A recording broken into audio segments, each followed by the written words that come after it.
E se eu te dissesse que a teoria da evolução, que é contada pra gente nas escolas como um fato, é cheia de falhas e é cheia de furos, você acreditaria? No vídeo de hoje eu quero abordar sobre esse tema. Bom, vamos lá. Existem duas linhas de pensamento a respeito da nossa origem e da origem do universo, que é o criacionismo e o evolucionismo.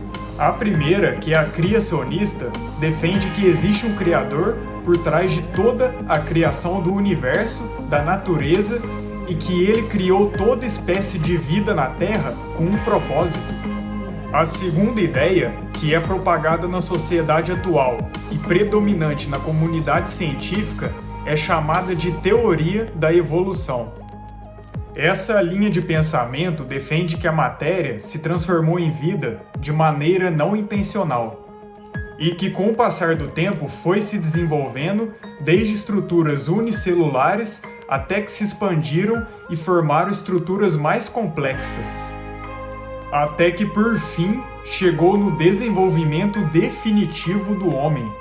E hoje, essa ideia da evolução é influenciada em todos os aspectos da sociedade, sejam através de museus que apresentam supostas provas científicas, seja também através de revistas científicas, publicações geográficas, além de livros, programas de televisão, filmes e séries também. E todos esses meios de comunicação apresentam a evolução como um fato, tanto que a gente aprende em escolas e universidades que essa é a nossa verdadeira origem, assim como o Big Bang. Então, desde pequenos, nós somos influenciados a acreditar nessa ideia e crescemos acreditando que é um fato científico comprovado. E é ensinado para nós que os maiores cientistas do mundo, os maiores especialistas no assunto, já descobriram essa verdade e que precisamos apenas segui-los. Apesar do evolucionismo ser apresentado como um fato e a maioria da comunidade científica abraçar essa ideia, não é unânime. Tem muitos cientistas que discordam totalmente dessa afirmação e defendem que existe uma inteligência por trás de toda a origem do universo. Apesar do evolucionismo ser apresentado como um fato e a maioria da comunidade científica abraçar essa ideia, não é unânime. Tem muitos cientistas que discordam totalmente dessa afirmação e defendem que existe uma inteligência por trás de toda a origem do universo. Só que eles simplesmente são ignorados, censurados e descartados da ciência atual e ainda por cima são chamados de negacionistas. Então peraí, se existem profissionais sérios, se existem cientistas que acreditam no criacionismo e duvidam totalmente do evolucionismo, por que eu sou obrigado a acreditar no evolucionismo? Não seria interessante eu conhecer os dois lados para tirar minha própria conclusão? Por que nas escolas essa ideia é ensinada como um fato sem deixar abrir espaços para questionamentos? Não é estranho? Parece ter uma razão ideológica por trás disso tudo, não é mesmo? E sim, realmente existe uma razão ideológica e metafísica por trás disso tudo. E você vai entender agora. Essa ideia de evolução, da origem animalesca do homem, já é propagada há muito tempo, bem antes de Darwin.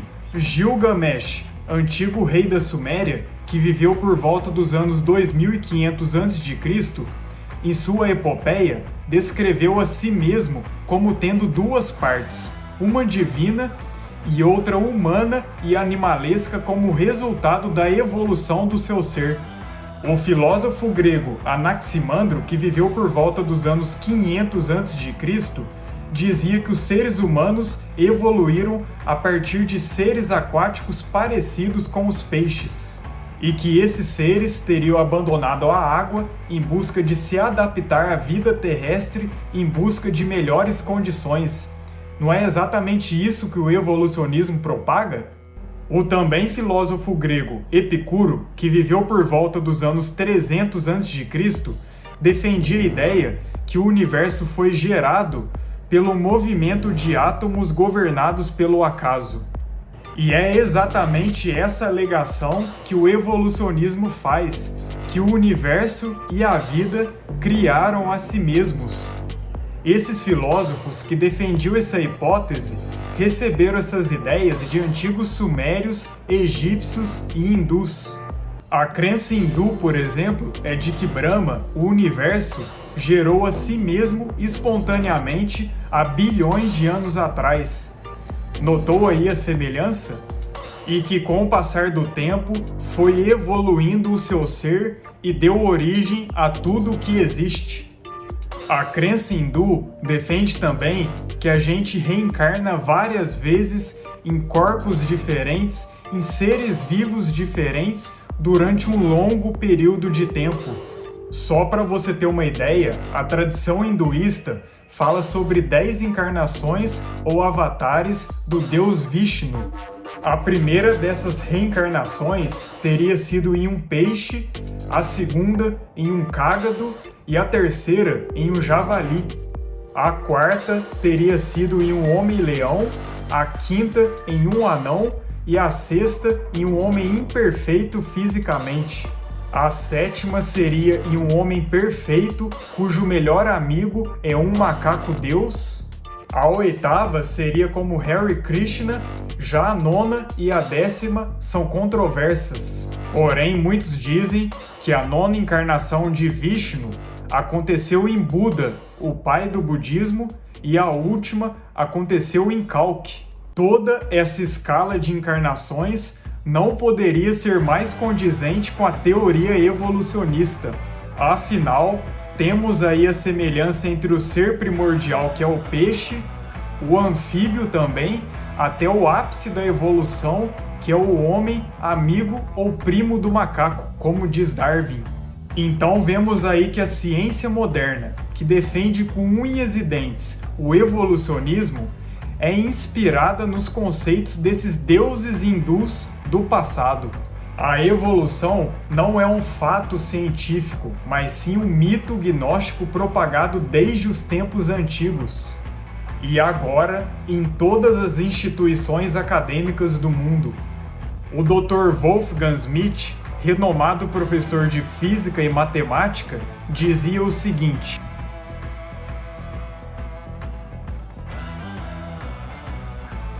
como teoria científica, o darwinismo teria sido descartado há muito tempo.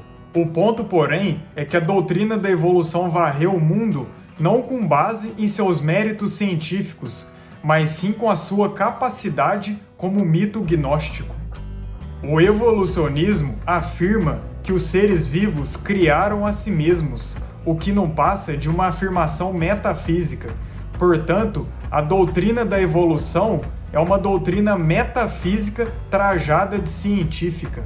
O filósofo inglês da biologia, Michael Ruse, apesar de ser ateu e darwinista, ele diz que essa doutrina vai muito além de ciência. Se trata de uma ideologia, de uma religião secular, de uma alternativa oposta ao cristianismo. O próprio Charles Darwin, em sua carta a Asa Gray, revelou que a sua teoria não passam de especulações que vão além do limite da verdadeira ciência.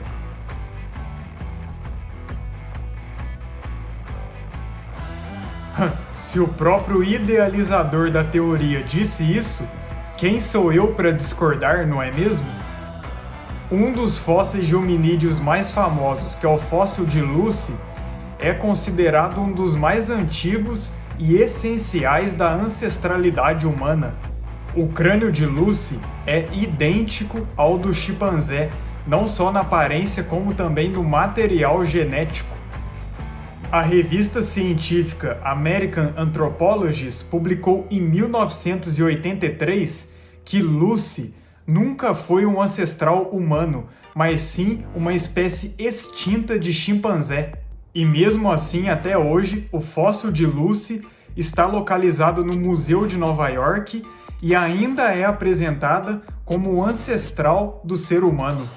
O Dr. Rainier Rudolph, um dos principais pesquisadores de neandertais, confessou que cometeu fraude para validar as supostas provas dos ancestrais. O Dr. Chris Stringer, outro especialista em neandertais, revelou que eles teriam que reescrever a pré-história, porque a maior prova de que neandertais viveram no passado simplesmente desabou. São tantos furos na teoria da evolução que eu poderia ficar aqui um bom tempo citando todas elas, mas eu creio que só com as que eu mostrei já são suficientes para a gente entender que o evolucionismo está longe de ser um fato científico. E hoje essa doutrina é tão propagada e ensinada porque ela deixa as pessoas cegas, com crise existencial, não reconhecendo a própria identidade, até porque Deus simplesmente foi retirado da história. Então, se tem um recado que eu posso te dar, é para você questionar sempre. Nunca aceite tudo que colocam na sua cabeça como verdade. A ciência moderna é dominada por ocultismo e paganismo.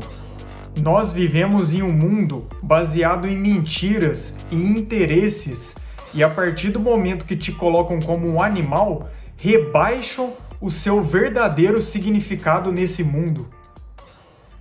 A elite mundial simplesmente propaga essas ideias para o mundo porque eles têm como objetivo acabar e exterminar a moral judaico-cristã. E a partir do momento que rebaixam a identidade das pessoas, elas ficam mais suscetíveis ao controle e ao domínio. Nós não somos animais, nós somos a imagem e semelhança de Deus. Nós somos importantes, essenciais na criação, e todos nós temos um propósito aqui nesse planeta. E mesmo com tantas enganações no nosso século, se tem uma coisa que eu posso ter certeza, é que a verdade nunca será apagada. Vivemos tempos difíceis, porém isso só mostra que as profecias bíblicas estão se cumprindo. Bom, mas esse foi o vídeo, que todos vocês fiquem bem. Lembrem-se sempre de questionar mesmo, não aceitem tudo que imponham sobre você e entenda que você é importante. Mas é isso, eu vou ficando por aqui, fiquem todos na paz.